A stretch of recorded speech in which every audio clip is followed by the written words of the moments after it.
Alright, okay.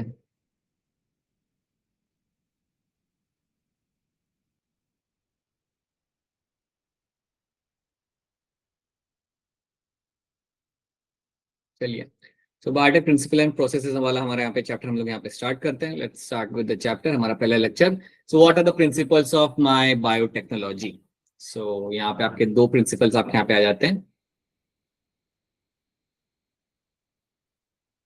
एक तो यहाँ पे आता है आपके यहाँ पे the two terms you have to understand, one is going to be your genetic engineering.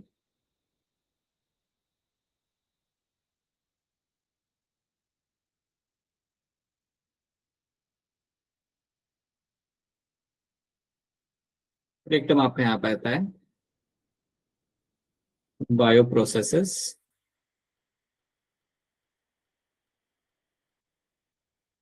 Engineering.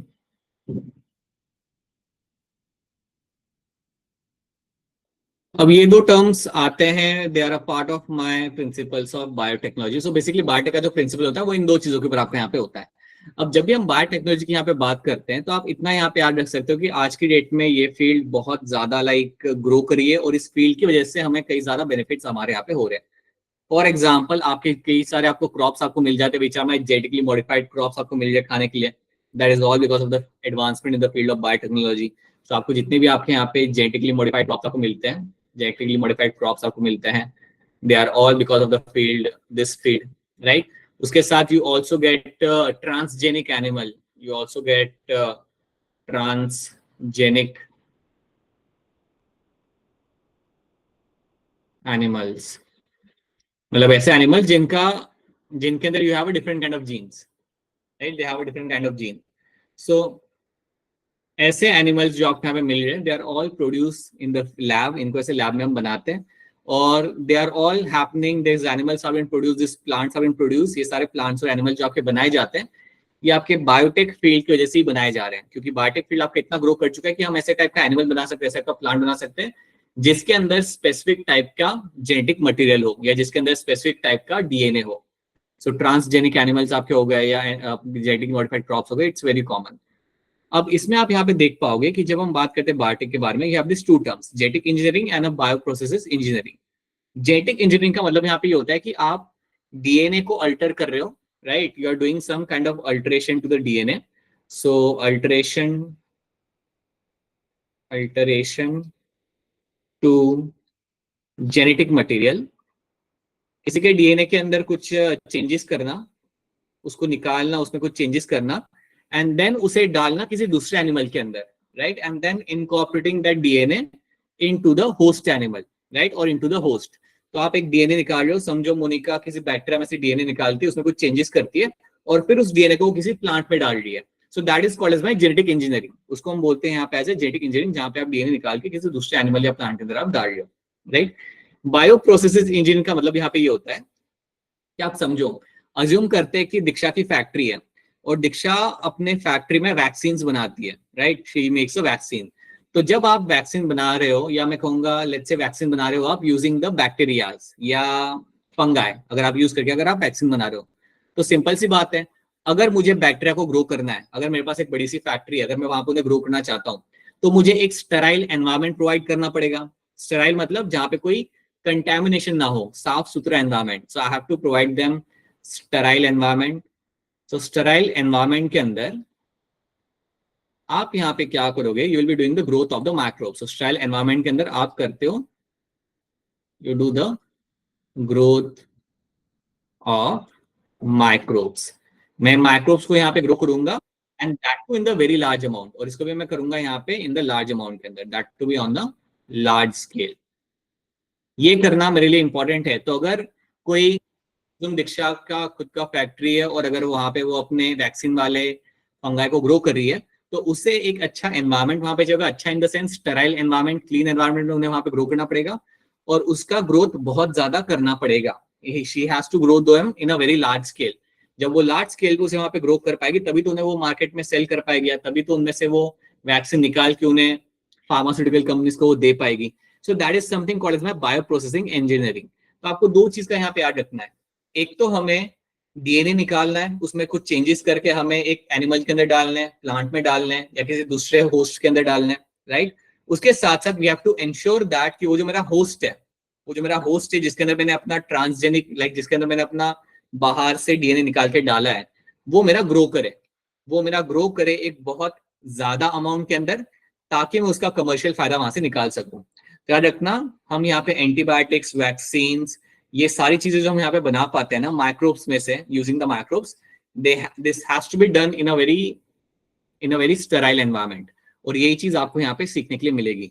सो आज की क्लास में हम मेनली फोकस करेंगे हमारा कि हम जेनेटिक इंजीनियरिंग में हम क्या क्या करते हैं और हम कैसे डीएनए को निकालते हैं, कैसे अल्टर करते हैं। That is something we will try to understand. ठीक है, चलो। तो यहाँ पे वो डेफिनेशन यहाँ पे लिखी हुई है, techniques to alter the chemistry of the genetic material to introduce these into the host organism and thus change the phenotype of the host organism। बिल्कुल, मैं कहीं से डीएनए निकालूंगा, उसमें कुछ चेंजेस करूंगा and then I will incorporate into the animal, जिससे क्या होगा, जो दूसरे एनिमल के अंदर जिसमें मैंने डाला वो डीएनए, तो उसका फिनोटाइप वहां पे आपका चेंज होगा, बिल्कुल चेंज होगा, राइट। बायो प्रोसेसेस इंजीनियरिंग में आप यहाँ पे क्या करते हो, maintenance of the sterile ambience in chemical engineering process. जो भी आप यहाँ पे माइक्रोब्स ग्रो कर रहे हो, they have to be grown in a clean environment, जो मैं आपको पहले ही बता चुका हूँ, right. And they should be grown in the large quantities for the manufacture of the biotechnological product like antibiotics, vaccine and enzyme। और इनको आपको लार्ज स्केल पे ग्रो करना है ताकि आप इनका कमर्शियल बेनिफिट निकाल सको। मैं कहूंगा इनको ग्रो करके आप सेल लाइक यूज कर सको वेलबींग के लिए लोगों के। Now let's talk about advantage of sexual reproduction. तो इतना तो हमने देख लिया कि ये जनरली चीजें आप यहाँ पे सीखोगे कैसे की जाती है इन the field of biotechnology, right.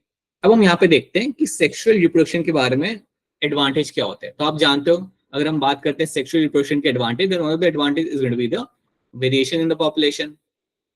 You get the variation in population. सबसे मेजर इंपॉर्टेंस इसका यही होता है कि आपको वेरिएशन मिलता है पॉपुलेशन के अंदर, ये बात हम सब लोग जानते हैं, राइट। हम ये भी कह सकते हैं कि जब सेक्सुअल रिप्रोडक्शन यहाँ पे होता है, then you get desirable traits आपको मिल जाते हैं, you get to have desirable traits, desirable traits आपको यहाँ पे मिल जाएंगे, राइट। लेकिन कई बार पता है क्या होता है, क्योंकि सेक्सुअल रिप्रोडक्शन में क्रॉसिंग ओवर रिकॉम्बिनेशन काफी रैंडमली हो रहा होता है, तो कभी कभी हो सकता है कि आपको डिजायरेबल ट्रेट के साथ अनडिजायरेबल ट्रेट भी आपको मिल जाए।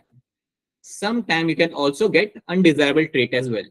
सो अगर आपके सामने एक सेक्सुअली रिप्रोड्यूस करके अगर आपके सामने एक एनिमल मिल जाए, तो उस एनिमल के अंदर आपको जो काम के ट्रेट्स है आपके लिए वो तो आपको मिलेंगे मिलेंगे, but some time undesirable traits are also seen. Sometimes undesirable traits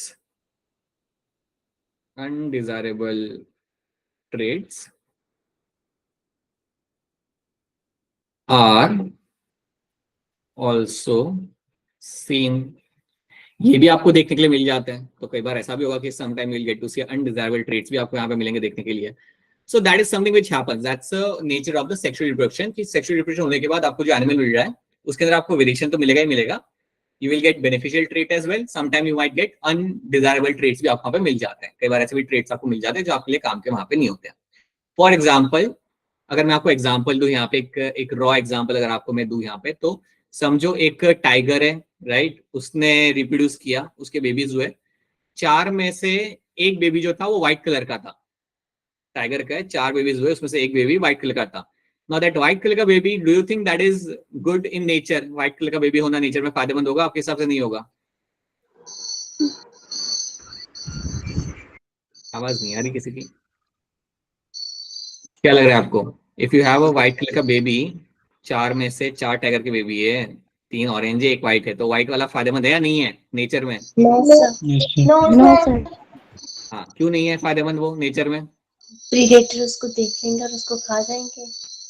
बिल्कुल, उसे कोई भी देख पाएगा, व्हाइट कलर को कोई भी दूर से देख सकता है, and you can find that animal will be easily seen. तो कोई भी उससे जाके हंट कर सकता है, या आप लोगों में से कोई होगा जो घर लेके आ जाएगा कि अरे बिल्ली मिल गई, वाइट करके लेके आ जाएगा, right. So that is something which is not going to be good for the population. तो ऐसा होता है सेक्सुअल रिप्रोडक्शन के अंदर। ये तो मैंने एक रॉ एग्जांपल दिया। You might get some traits which are undesirable, वो भी आपको देखने के लिए मिल सकता है, ठीक है। जैसे आपके सामने यहाँ पे 2 गाय है, ये आपके यहाँ पे सही वाले, right, and this is exotic breed Holstein.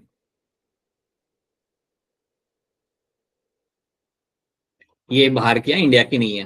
बोलोगे कि नहीं सर हमारे घर के आसपास घूमती रहती है ये वाली, ऐसे नहीं होता, ये एक्सोटिक ब्रीड है, इसको से घर वाले से गाँव वाले से रोड पे नहीं छोड़ते। सो these two breeds, जब मैं इसको यहाँ पे क्रॉस कराता हूँ, so I will get a hybrid animal over here. जब मैं इसको क्रॉस करूंगा, so I will have a hybrid animal. और जो हाइब्रिड इसका यहाँ पे मिलेगा, this will have all the good traits, सारे अच्छे ट्रेड्स इसमें मुझे मिलेंगे. और कई बार इसके साथ साथ I can also get some unwanted traits भी मुझे यहाँ पे मिल सकते हैं. तो अब ये चीज याद रखना कि whenever you go for a sexual reproduction, आपको एडवांटेजेस और नॉन एडवांटेजेस ट्रेट्स दोनों कई बार आपको मिल सकते हैं, राइट? अब आप यहाँ पे सोचो, यहाँ पे क्या लिखा हुआ है? Asexual reproduction preserves the genetic information while sexual reproduction permits variation. Asexual में आपकी जेनेटिक इंफॉर्मेशन वही रहती है जो पेरेंट में था, वही आपको मिलेगा ऑफस्प्रिंग के अंदर, राइट? सेक्सुअल में क्या होता है? You get variation over there. और यहाँ पे देखो क्या लिखा हुआ है? Traditional hybridization procedure used in plants and animal breeding very often lead to inclusion and multiplication of undesirable genes along with the desired genes. जो मैंने आपको बोला कि जब हम ट्रेडिशनल तरीके से जब कोई हाइब्रिड एनिमल या प्लांट बनाते हैं, तो हमारे जो काम के जीन्स होते हैं या काम के जो ट्रेट होते हैं वो तो हमें वहां पे मिलते ही है, बट उसके साथ साथ कई बार हमें अनडिजायरेबल जीन्स भी वहां पे आपको मिल जाते हैं, अनडिजायरेबल ट्रेट भी मुझे वहां पे मिल जाते हैं. That is something which happens, right? तो अब हम इसको कैसे ओवरकम कर सकते हैं? हाउ वी कैन हैव, अगर मैं चाहता हूं कि मुझे सिर्फ डिजायर्ड जीन्स चाहिए, मुझे अनडिजायरेबल जीन्स या अनडिजायरेबल कैरेक्टर मुझे नहीं चाहिए, then how I can do that, will try to understand. ठीक है, यहां तक कहानी समझ आ रही है आप सबको? Is this story clear to all of you यहां तक सबको? Yes, sir. Yes, sir. Yes, sir. Yes. अब देखो यहाँ पे कौन सा एनिमल है आपके सामने? Sheep. राइट, वेरी गुड, बहुत बढ़िया. That's a sheep. अब तुम ये सोचो कि समझो हमारे पास यहाँ पे एक शीप है, एंड दिस शीप जो मेरे को एक मेरे पास बहुत सारी शीप, तो उसमें एक शीप मुझे यहाँ पे मिली है, और इस शीप में से मुझे मिल रहा है अराउंड 5 kg वूल. इसमें से मुझे हर साल अराउंड 5 kg वूल मिलता है. So that is one of the trait which is useful for me.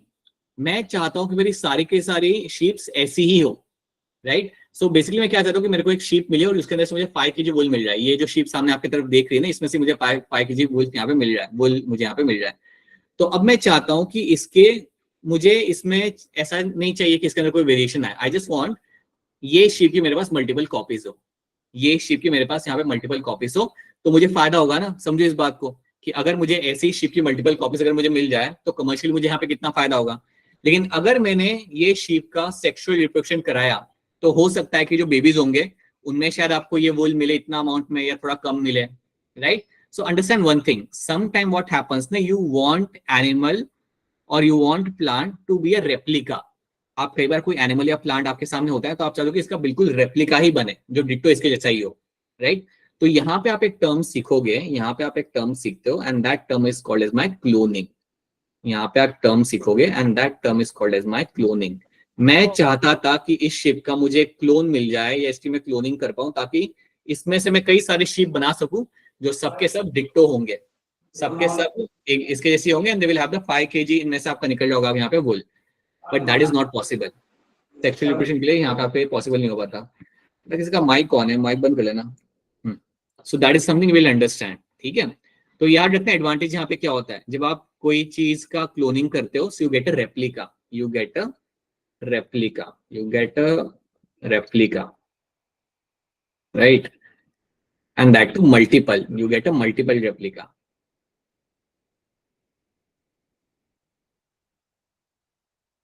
ठीक है, तो यही चीज हम आगे सीखेंगे. इसका तो हम क्लोनिंग नहीं कर सकते अभी, बट यू शुड अंडरस्टैंड कि ऐसा कोई इंपॉर्टेंट ट्रेट अगर मुझे यहाँ पे दिखता है, देन मैं चाहता हूँ कि ये ट्रेट ही मुझे मिले अगले जनरेशन में multiple times. Now let's see इसको हम बायोटेक की फील्ड में कैसे कर पाते हैं. The technique of genetic engineering which includes the creation of recombinant DNA, use of gene cloning and gene transfer overcome this limitation and allows us to isolate and introduce only one or set of desirable genes without introducing undesirable genes into the target organism. यहाँ पे ये कहा जा रहा है कि biotic के field के एडवांसमेंट की मदद से हम एक एनिमल या प्लांट के अंदर वो जीन्स डाल सकते हैं जो हमारे लिए काम के हो, बिना उन जीन्स को डाले हुए जो हमारे लिए काम के नहीं है. That is something which can be done. ये चीज यही बात को हम सीखेंगे डिटेल में इस चैप्टर के दौरान. सो आप ये कहानी को एक कॉन्टेक्स्ट इसका यहाँ पे समझो कि हम हमेशा चाहेंगे एक ऐसा प्लांट बनाना जिसके अंदर सारे डिजायर्ड जीन्स हो, जिसके अंदर सारे के सारे वहां पे डिजायर्ड जीन्स हो, साइज का डिजायर्ड कैरेक्टर हो, और ये हम कर सकते हैं with the field of my biotechnology, right. जैसे कि मैं आपको यहाँ पे एक एग्जांपल देता हूँ ताकि आप थोड़ा इसे रिलेट कर पाओ। समझो आपके पास एक प्लांट है, समझो शिवा है क्या क्लास में? नहीं है ना शिवा क्लास के अंदर, खैर कोई नहीं। समझो you have a plant and this plant is a plant which Mahesh has, Mahesh के पास ये प्लांट है, ठीक है। अब महेश चाहेगा कि इस प्लांट के अंदर कुछ स्पेशल कैरेक्टर हो जिससे ये प्लांट उसके लिए फायदेमंद हो सकता है। तो समझो इस प्लांट के अंदर हम कुछ स्पेसिफिक कैरेक्टर चाहते हैं, जैसे I want this plant should have should be, let's say, drought resistant, should be drought resistant। सूखा पड़ गया, महेश चला गया सिटी में घूमने के लिए 2 महीने के लिए, तब भी प्लांट को कुछ नहीं हुआ, because plant was my drought resistant, right. Then we can have एक और ट्रेड में यहाँ पे देता हूँ, it should have a large fruit size, it should have a large fruit size. इस प्लांट के अंदर मैं चाहता हूँ that you should have a large fruit size, ठीक है। Then you should be having it should be pest resistant, it should be pest resistance। अब ऐसे ट्रेट्स में चाहता हूं इस प्लांट के अंदर कि उसमें ड्राउट रेजिस्टेंट हो, वो यहाँ पे इसका फ्रूट का साइज भी काफी यहाँ पे बड़ा हो, ये पेस्ट रेजिस्टेंट भी हो यहाँ पे, राइट। ये मेरी यहाँ पे एक्सपेक्टेशन है, ये सारे मैं ट्रेट्स चाहता हूँ। तो याद रखना with the field of biotechnology आज की डेट में हम ऐसे प्लांट बना सकते हैं, हम ऐसे प्लांट बना सकते हैं जिनके अंदर हम ऐसे जीन्स डालेंगे जिनसे हमें फायदा होगा। मैं ऐसे जीन्स इस प्लांट में डालूंगा जिससे ये ड्राउट रेजिस्टेंट हो सकता है, it can have a large fruit size, और ये इवन बन सकता है मेरे यहाँ पे पेस्ट रेजिस्टेंट। अगर मैं ऐसे प्लांट बनाऊंगा तो आप सोचो कमर्शियली मुझे यहाँ पे कितना फायदा होगा, महेश को, मुझे, सबको कितना फायदा होगा यहाँ पे, right, if you make such kind of plants. So that is something we will understand. ये चीज हम इस लेक्चर के दौरान सीखेंगे कि जब हम कोई प्लांट बनाते हैं, कोई ऑर्गेनिज्म बनाते हैं, तो हम चाहते हैं कि उसके अंदर कुछ डिजायर्ड कैरेक्टर हो। So that is something we will try to understand, ठीक है।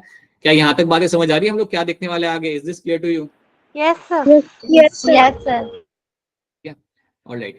Adding alien piece of DNA into the host DNA। अब एक बात यहाँ पे याद रखना, समझो यहाँ पे है एक बैक्टीरिया, समझो यहाँ पे एक बैक्टीरिया है, राइट, और बैक्टीरिया के अंदर होता है एक सर्कुलर डीएनए, से हम कहते हैं प्लाज्मेट। ये बात आपने बचपन में पढ़ी होगी, Yes, नहीं पढ़ी तो याद कर लो, ठीक है। या something called as a plasmid, जो आपको बैक्टीरिया के अंदर मिलता है देखने के लिए, ठीक है। It's a DNA, is basically one type of DNA, it's a extra chromosomal DNA, ठीक है।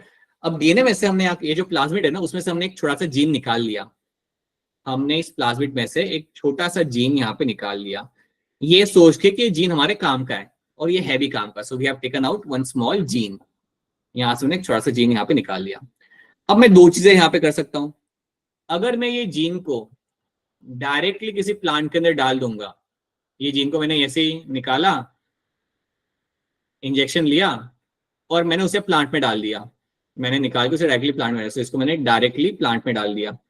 अगर मैं ये जीन को डायरेक्टली प्लांट में डालूंगा तो मेरा जीन प्लांट के अंदर नहीं लगेगा, मेरा जीन प्लांट के अंदर लगेगा नहीं, ऐसा तो जीन है ना वो, it's a fragment of DNA, तो इसको मैं डायरेक्टली प्लांट के अंदर नहीं डाल सकता। तो ये तरीका यहाँ पे सही नहीं है, राइट। समझो मैं यही कर रहा हूँ, मैंने जीन निकाला और मैं डायरेक्टली प्लांट में डाल रहा हूँ निकाल के जीन को, तो ऐसा नहीं होता, राइट। या मैं समझो मैं जीन निकाल रहा हूँ पानी में मिक्स करके मैं स्प्रे कर रहा हूँ, तो थोड़ी वो प्लांट के अंदर जाएगा, राइट। इमेजिन मैं ये कर रहा हूँ, right. On the other hand what the other person has to do, आपको यहाँ पे करना क्या चाहिए एक्चुअली में, कि ये जो जीन आपने यहाँ पे निकाला है, ये जो जीन आपने यहाँ पे आइसोलेट किया है, ये जीन को आपको इनकॉर्पोरेट करना है प्लांट के जीन के अंदर या प्लांट के डीएनए के अंदर। तो assume that this is my plant का DNA, assume that this is the plant का DNA over here, so this is my plant DNA, ठीक है। अगर मैं ये जीन को प्लांट के डीएनए के अंदर लगा देता हूं, if I add this gene on the plant DNA के अंदर, मैं इसे यहाँ पे लगा देता हूँ, if I add this gene, this specific gene को अगर मैंने प्लांट के डीएनए में यहाँ पे लगा दिया, राइट, और जब ये डीएनए को मैं डालूंगा प्लांट के अंदर, या मैं कहूंगा ये जो सेल्स हैं उनको जब मैं डालूंगा प्लांट के अंदर, अब मुझे बताओ क्या ये मेरा जीन अपने आप को वहां पे एक्सप्रेस कर पाएगा? अब Yes, sir. Yes, sir. Yes, sir. अब कर पाएगा, अब बिल्कुल यहाँ पे कर पाएगा, क्योंकि मेरा जो यहाँ पे जीन था उसको मैंने यहाँ पे इंसर्ट कर दिया मेरे जीनोम के अंदर, मेरे प्लांट डीएनए के अंदर मैंने इसे इंसर्ट कर दिया। अब क्योंकि उन्होंने प्लांट डीएनए के अंदर ही इंसर्ट कर दिया, now this gene can express itself. अब ये जीन मेरे यहाँ पे अपने आप को एक्सप्रेस कर पाएगा। So now I will find this going to express itself. ये अपने आप को यहाँ पे एक्सप्रेस कर पाएगा क्योंकि मैंने इसे सही जगह पे लगा दिया है, जहां पे डीएनए को लगाना चाहिए वहां पे मैंने इसे लगा दिया है। सो याद रखना, डीएनए को डायरेक्टली डालने का कोई मतलब नहीं होता। You have to add the DNA into the DNA of the other host animal. तो जरा यहाँ पे जो मेरा होस्ट प्लांट है उसके अंदर मैंने अपने जीन को यहाँ पे लगा दिया, या मैं कह सकता हूँ ये जीन को मैंने लगाया मेरे यहाँ पे एक होस्ट प्लांट के क्रोमोसोम के अंदर, and then I will find कि अपने आप को एक्सप्रेस कर पाएगा, तब मैं इसमें से मुझे कुछ बनते हुए यहाँ पे मिल पाएगा। तो ये बात भी आपको यहाँ पे याद रखनी है। और हमेशा याद रखना, पता है आपने एक बात सुनी होगी, जब भी हम पढ़ते थे हमारा डीएनए रेप्लिकेशन तो एक टर्म आता था ORI। ORI मतलब क्या होता है? Origin of replication, right. तो हमेशा मैं अपना जो जीन होगा ना, जो मैं एलियन जीन है, जो मैं जीन को बाहर से निकालता है उसे हम कहते हैं एलियन जीन। यहाँ पे लिखा हुआ ना, दैट्स एलियन जीन। तो इसको मैं जब डालूंगा होस्ट डीएनए के अंदर, then adding a alien piece of DNA into the host DNA, तो मुझे याद रखना है कि वो ORI के पास में हो, वो हमेशा ORI के पास में हो, ताकि तभी आपका वहां पे रेप्लिकेशन आपका वहां पे हो पाएगा, right. So have to add that gene over there, जहां पे आपका ORI के पास में मैं उसे वहां पे डालूंगा, ताकि हमेशा जब भी रेप्लिकेशन होगा तो ये जीन का भी रेप्लिकेशन वहां पे आपका हो पाएगा। तो ये चीज आपको यहाँ पे याद रखनी है। क्या ये बात आपको यहाँ पे समझ आ रही है? Is this thing clear to you? Yes sir. ठीक है, जितना सिंपल मैं यहाँ पे दिखा रहा हूँ उससे थोड़ा कॉम्प्लेक्स होता है रियल वर्ल्ड के अंदर, बट आपको पहले ये सिंपल चीजें आपको यहाँ पे याद रखनी है। अगर आप ये समझ जाओगे तो कॉम्प्लेक्स चीजें भी आपको यहाँ पे समझ आ जाएगी, right. So now let's see यहाँ पे क्या मेंशन किया हुआ है। इसको फटाफट एनसीडी की लाइन को हम यहाँ देखते हैं। In the chromosome, there is a specific DNA sequence called as the ORI, right, which is responsible for the initiation of the replication. Therefore, multiplication of alien piece of DNA in an organism, it needs to be a part of the chromosome which has a specific sequence known as the origin of replication. जो मैंने आपको वहाँ पे बोला, जो भी आप alien DNA आप डाल रहे हो उसको आपको ऐसे जगह पे आपको वहाँ पे अटैच कराना है जहाँ पे you do have a ORI, you do have a origin of replication. Thus, alien DNA is linked to the ORI, origin of replication, so that this alien piece of DNA can replicate. अब आपका alien DNA आपका replicate कर पाएगा। That also means कि अब आपके सारे sales के अंदर ये alien DNA चला जाएगा। सिंपल सी बात है ना, अगर मैंने एक सेल में भी अगर मैंने डाल दिया उसके DNA में, अगर मैंने वहां पे अटैच करा दिया, तो उसके बाद जितने मेरे वहां पे सेल्स बनेंगे उसमें से all of them will have the alien DNA। बात आ रही मेरी समझ में? आपके समझ में? Yes sir. Right? Yes. So if you had your gene over here, then all the cells forming from this will have the alien piece of DNA in that. वही चीज हम यहाँ पे करें। तो आप इस बात को समझो कि मैंने अपना यहाँ पे एलियन डीएनए यहाँ पे लगा दिया और मैंने उसे छोड़ दिया। अब क्या होगा, जितने मेरे यहाँ पे सेल्स बनेंगे इसमें से, all the cells which will be formed over here, they all will be having that alien piece of DNA. इन सब के अंदर आप मिलेगा आपको यहाँ पे alien piece of DNA. All of them will have the alien piece of DNA. और इसको ही हम यहाँ पे बोलते हैं एज अ क्लोनिंग। कर ली ना हमने यहाँ पे क्लोनिंग, इसके रेप्लिका हमने यहाँ पे मल्टीपल टाइम्स यहाँ पे बना लिया, right. So that alien piece of DNA can replicate, multiply itself in the host organism, multiply itself into the host organism, and this can be also called as a cloning or making multiple identical copies of any template of the DNA. कर लिया हमने यहाँ पे। Cloning का मतलब यहाँ पे ये होता है कि आप एक सर्टन जीन का मल्टीपल कॉपीज बना लो, या क्लोनिंग को आप ऐसे याद रखते हो कि एक चीज की मल्टीपल कॉपीज बनाना, उसे हम कहते हैं यहाँ पे क्लोनिंग। और यहाँ पे आप अपने यहाँ पे क्लोनिंग करा पा रहे हो, you are able to do the cloning over there, right. एक सेल में आपने डाल दिया, फिर आपको उसके बाद 1000 सेल आपको जो बनेंगे, all of them will have your gene over there. That is something you have to understand. क्या ये पैराग्राफ आपको क्लियर है? बताइए। Yes sir. Yes sir. Bhumika, Anushka, क्योंकि आप क्लास में नए हैं काफी दिनों के बाद, क्या ये चीज आपको यहाँ पे समझ आ रही है? I will take it as a yes if you're not saying anything. All right. Okay. ठीक है। चलो. Now let's understand this thing. Stanley Cohen and Herbert Boyer accomplished this in 1972. क्या किया था इन्होंने, वो हम यहाँ पे सीखते हैं। तो स्टैनली कोहेन और हर्बर्ट बोयर ने कुछ किया था, ये स्टेटमेंट सेंस नहीं करता। अकम्प्लिश दिस, क्या दिस किया था, वो हम यहाँ पे सीखते हैं। See, so now you have a bacteria salmonella typhi. कौन सी बीमारी कॉज करता है सैल्मोनेला टाइफी? टाइफाइड। और ये कैसे होता है, क्या खाने से हो सकता है बारिश के मौसम में?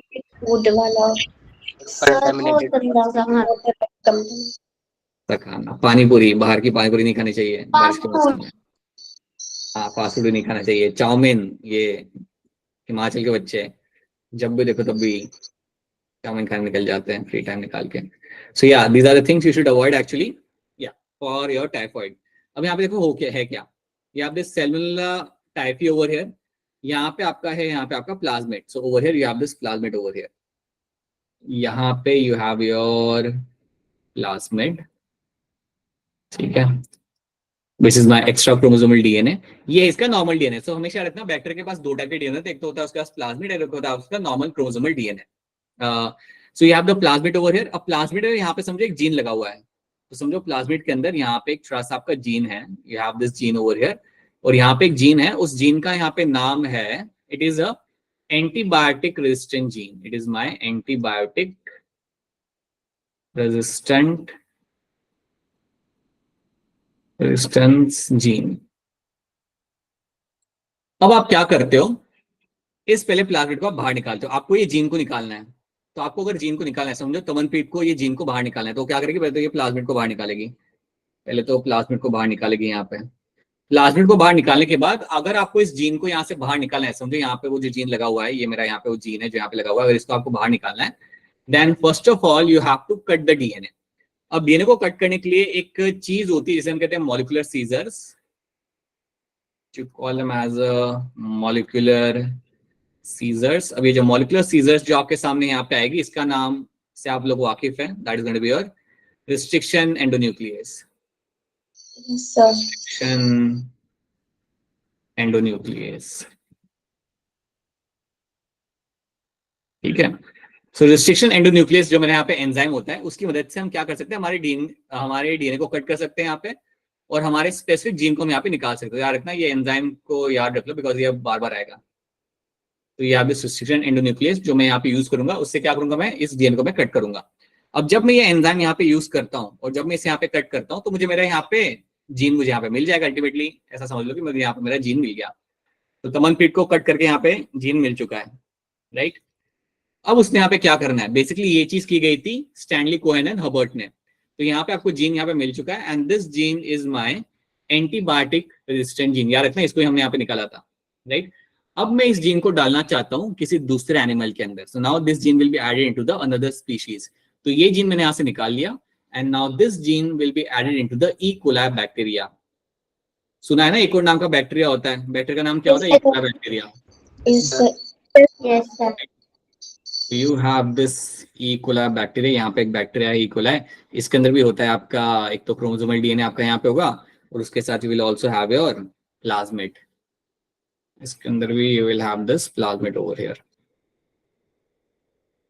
राइट। तो अब आपको करना है यहाँ पे क्या होगा ना, पहले इस प्लाज्मिड को आप बाहर निकालोगे। So first of all what you will do, you will take out this plasmid over here. तो इस प्लाज्मिड को आप निकालोगे आप यहाँ पे बाहर। तो जब आप इस प्लाज्मिड को बाहर निकालते हो, तो प्लाज्मिड को बाहर निकालने के बाद पहले तो आपको इसमें लगाना पड़ेगा कट। सिंपल सी बात है। अभी हम एक काम करते हैं, इसको हम डायरेक्टली डाल देते हैं। प्लाज्मिड को मैंने यहाँ पे बाहर निकाल लिया, और बाहर निकालने के बाद इसके अंदर लगा दिया मैंने अपना यहाँ पे gene. So this gene which have in front of me ना, एंटीबायोटिक रेजिस्टेंट जीन, मैंने ये लगा दिया मेरा यहाँ पे प्लाज्मिड के अंदर। So this will be added into the side the plasmid, ये मैंने यहाँ पे इंसर्ट कर दिया। अब याद रखना, ये जो मेरा जीन था, ये जो मेरे यहाँ पे जीन था which was my antibiotic resistant gene, जो मेरे यहाँ पे था, ये जीन को मैंने यहाँ पे निकाला, इसको लगा दिया मैंने यहाँ पे प्लाज्मिड के अंदर। अब ये लगाने के लिए आपको चाहिए कुछ हेल्प। तो ये जो जीन मैंने यहाँ पे लगाया, ये लगाने के लिए आपको एक एंजाइम की यहाँ पे जरूरत पड़ती है जिससे आप चिपका सकते हो। जो आप एलियन डीएनए है ना, अगर आपको उसे चिपकाना हो दूसरे के डीएनए के अंदर, देन आपको एक एंजाइम की यहाँ पे मदद लगती है, and that enzyme over here is called as my DNA ligase. ये नाम भी आपने सुना होगा। Yes, sir. यही तो था जो चिपकाता था, याद है वो आपके फोकासा के फ्रेगमेंट बनने के बाद जो गैप होते थे उसको फिल यही करता था, राइट। सो सिमिलरली आपका डीएनए लाइगेज यहाँ पे आएगा, और ये हेल्प करेगा to attach my foreign DNA into the plasmid. अभी जो प्लाज्मिड है ना, जहाँ पे हम लगा रहे हैं हमारा एलियन डीएनए, देखो आप ये बात जानते हो, this is my alien DNA, this is going to be your alien DNA. ये तो बाहर से हम लोग लाए हुए हैं, that's my alien DNA, right. Alien DNA लगाने के लिए मैंने यहाँ पे इस्तेमाल किया डीएनए लाइगेज का। और ये जो प्लाज्मिड है ना, इसके लिए मैं एक और टर्म यहाँ पे यूज कर सकता हूँ, I can call it as a vector. इसको मैं बोलूंगा यहाँ पे एज अ वेक्टर, मेरा वेक्टर वो होता है जो कैरी करता है मेरे एलियन डीएनए को। तो यहाँ पे जो प्लाज्मिड जो मेरा यहाँ पे है, this is the plasmid, you know that this is going to be a plasmid. ये मेरा यहाँ पे प्लाज्मिड है और यही प्लाज्मिड मेरा यहाँ पे वेक्टर भी से मैं यहाँ पे कह सकता हूँ। याद है ना वेक्टर टर्म हमने सुना था जब हम मलेरिया पढ़ रहे थे। Anopheles is a vector, Yes, sir. Right. Yes. Culex is a vector, Aedes is a vector, right. तो यहाँ पे भी आपका वेक्टर हो जाता है। अब जैसे ही मैंने इसके अंदर अपना यहाँ पे डीएनए लगा दिया, डायरेक्ट मैंने यहाँ पे डीएनए लगा दिया, अब मैं क्या करूंगा, इस प्लाज्मिड को वापस भेज दूंगा हमारे बैक्टीरिया के अंदर। सो अज्यूम दैट इस बैक्टीरिया, इसमें से जो हमने यहाँ से निकाला था, इसके अंदर मैं इसे वापस ट्रांसफर कर देता हूँ। So I will be adding this plasmid back into the bacteria. इसको वापस मैं बैक्टीरिया में डाल दूंगा। अब जैसे मैंने बैक्टीरिया में इसे वापस डाल दिया, तो सिंपल सी बात है, यहाँ पे तो लगा हुआ है मेरा, यहाँ पे जीन यहाँ पे लगा हुआ है। कौन सा जीन है मेरा यहाँ पे? ये what kind of gene it is going to be? Antibiotic resistant gene. Right, it is my antibiotic resistant gene. अब ये जो जीन मैंने यहाँ पे लगा दिया, जो जीन मैंने यहाँ पे इंसर्ट कर चुका हूं, तो ये जो मेरा यहाँ पे डीएनए है ना, जो मेरा अब जो प्लाज्मिड यहाँ पे बन चुका है, जहां पे मैंने इसे इंसर्ट कर दिया, that plasmid can be also called as my recombinant DNA. ये जो प्लाज्मिड मेरा यहाँ पे बन चुका है ना, बल्कि मैं यहाँ पे ही कह सकता हूँ कि जब मैं प्लाज्मिड के अंदर मेरा एलियन डीएनए लगा देता हूँ, सो now I can give it a different term. मैं इसको एक और यहाँ पे टर्म यूज करता हूँ, I can also call it as a recombinant DNA. I can also call it as a recombinant DNA. I hope आप ये बात समझ पाओगे, क्योंकि इसके अंदर अब दो डीएनए के फ्रेगमेंट आपको यहाँ पे मिल जाए, एक तो ओरिजिनल जो है वही, और एक मैंने बाहर से डाल दिया। So it is called as my recombinant DNA. ठीक है, क्या रिकॉम्बिनेंट डीएनए टर्म आपको यहाँ पे समझ आ रहा है? Yes, sir. राइट, ये चीज मैं यहाँ पे कर चुका हूँ। अब आपको यहाँ पे याद ही रखना है कि ये मेरा बैक्टीरिया जो है, इसके अंदर मैं डाल चुका हूँ मेरे यहाँ पे प्लाज्मिड को, and which is a recombinant DNA. Now I can clearly say it is my recombinant DNA. अब सिंपल सी बात है, अब मैं बस ये चाहता हूँ कि ये बैक्टीरिया अपना डिवाइड करे, and this bacteria is my E coli. This bacteria, यहाँ पे भूल मत जाना इसका नाम, this bacteria over here which is going to be mentioned, that is going to be your E coli. अब मैं बस ये चाहता हूँ कि मेरा इकोलाई बैक्टीरिया यहाँ पे रैपिडली डिवाइड करे और अपना नंबर बढ़ाए। अब आप एक बात बताओ, जब ये इकोलाई डिवाइड करेगा, अभी एक है, 1 घंटे बाद 2000 होंगे, let's take a random number, अगर इसका नंबर 2000 हो गया, क्या मैं कह सकता हूँ हर एक इकोलाई के अंदर मेरा रिकॉम्बिनेंट डीएनए होगा? Yes, sir. Yes, sir. Simple सी बात है, हर एक इकोलाई के अंदर रिकॉम्बिनेंट डीएनए होगा। मैं ये भी कह सकता हूँ कि हर एक अगर मैं आपसे पूछूं, क्या मैं कह सकता हूँ हर एक इकोलाई के अंदर आई will find antibiotic resistant gene? क्या मैं कह सकता हूँ? Yes, sir. Yes, sir. Yes, sir. बिल्कुल। So every E. coli from here which will be forming will be having a recombinant DNA. और recombinant DNA है, that means it also has the antibiotic resistant gene. और अगर मेरे पास antibiotic resistant gene यहाँ पे अगर है, तो सिंपल सी बात है, वो सारे के सारे E. coli अपने आप को बचा पाएंगे from the antibiotic solution. All the E. coli which are growing over there ना, वो सारे के सारे अपने आप को बचा पाएंगे from the antibiotic solution, because उनके पास वो जीन है। और यही चीज की गई थी, that is the same thing which was done by my your Stanley Cohen and Herbert. तो Stanley Cohen and Herbert Boyer ने यहाँ पे यही किया था, they actually took the antibiotic resistant gene from the salmonella typhi और उसे डाला था उन्होंने E. coli के अंदर, और उन्होंने उसे निकाल के डाला था E. coli के अंदर। और ये करने के बाद उन्होंने बनाया था हमारे यहाँ पे recombinant DNA, right. And this recombinant DNA जब ये मल्टीप्लाई करेगा, राइट, जब E. coli के साथ मल्टीप्लाई करेगा, सो you will have multiple copies of recombinant DNA will be seen. तो मैं कह सकता हूँ ना कि इसी तरीके से मैं यहाँ पे जीन क्लोनिंग भी कर रहा हूँ। Can I say that I am doing the gene cloning over here? Yes, sir. बड़े दिल पे पत्थर रख के यस बोलते हो, No. कुछ कुछ बोला करो, लाइफ इज शॉर्ट, समझते नहीं है बच्चे। Alright, so this going to be also becomes example of my gene cloning over there. ठीक है, तो यहाँ पे 2-3 टर्म हमारे सामने आता है। अब ये टर्म अब आपको यहाँ पे क्लियर हो गया है। These are the terms which they came in front of you. Now you know what is my recombinant DNA क्या होता है, तुम्हें पता चल गया। जीन क्लोनिंग क्या होती है तुम्हें पता चल गया यहाँ पे, राइट। और जीन ट्रांसफर मतलब आपने वो जीन को ट्रांसफर कर दिया अपने पर्टिकुलर होस्ट के अंदर, so that is my gene transfer. ठीक है, so that is something we have done. ये तीनों टर्म्स हम यहाँ पे देख चुके हैं। These are the things which we have seen, right. So ये बात याद रखना जो हमने यहाँ पे की, बिकॉज ये मल्टीपल टाइम्स आपके सामने आएगा, right. So you have to know. और याद रखना, प्लाज्मिड सबसे बढ़िया वेक्टर होता है। इवन आज की डेट में अगर आपको लैब में कोई काम करना हो, तो plasmid is a best vector you have. अगर आपको जीन क्लोनिंग करनी होती है तो आप प्लाज्मिड ही इस्तेमाल करते हो। अगर आपसे कोई पूछा है कि क्यों प्लाज्मिड हमेशा, देन याद रखना plasmid have a less number of genes, and because plasmid has a less number of genes it's easy to regulate it. उसको रेगुलेट करना, उसमें से इंसर्ट करना, डिलीट करना, इट्स मच मोर इजियर। तो ये बात आपको यहाँ पे याद रखनी है, ठीक है। The ability to multiply copies of antibiotic resistant genes in E. coli was called as a cloning of the antibiotic resistant genes in the E. coli. ये बात हम लोग अब जानते हैं, ठीक है। Now you can hence infer that there are three basic steps generally steps in genetically modifying an organism. ये तीन steps आपको generally follow करने होते हैं। क्या है मेरे यहाँ पे तीन steps? Identification of a DNA with the desirable genes, एक वो DNA ढूंढना जिसके अंदर आपके कुछ desired genes है जिनको हम यूज करना चाहते हैं। Second, introduction of identified DNA into the host, जो हमने निकाला है हमारा डीएनए उसको हम इंट्रोड्यूस करें हमारे होस्ट के अंदर। And the third is going to be maintenance of the introduced DNA in the host and transfer of the DNA to its progeny. उसके बाद आपको बस ये ध्यान रखना है कि वो जो रिकॉम्बिनेंट डीएनए बन चुका है वो वहां पे रहे और मेरा जो होस्ट है उसका नंबर बढ़ता रहे। जब तक उसका नंबर बढ़ता रहेगा तब तक आपको उसके अंदर का डीएनए भी आपका बढ़ता रहेगा, राइट। तो यही चीज का आपको यहाँ पे ध्यान रखना होता है। Three things you have to do, ये तीन चीजों का आपको यहाँ पे ध्यान रखना होता है, right. Okay, tools of recombinant DNA technology. क्या होते हैं टूल्स? अगर आज की डेट में अगर आपको बायोटेक के अंदर काफी कुछ करना है, if you want to do this recombinant DNA अगर आपको बनाना है, तो कौन से टूल्स की आपको यहाँ पे जरूरत पड़ेगी? Let's have a look at them. तो टूल्स आपके यहाँ पे आ जाते हैं restriction endonuclease, restriction enzymes, polymerase enzymes, ligase, vectors and host organism. ये कुछ आपको टूल्स चाहिए होते हैं जिनकी मदद से आप अपना रिकॉम्बिनेंट डीएनए आप अपना बना सकते हो, right. So these are the tools you need to have. तो चलिए स्टेप बाय स्टेप देखते हैं। Let's start with my restriction enzymes.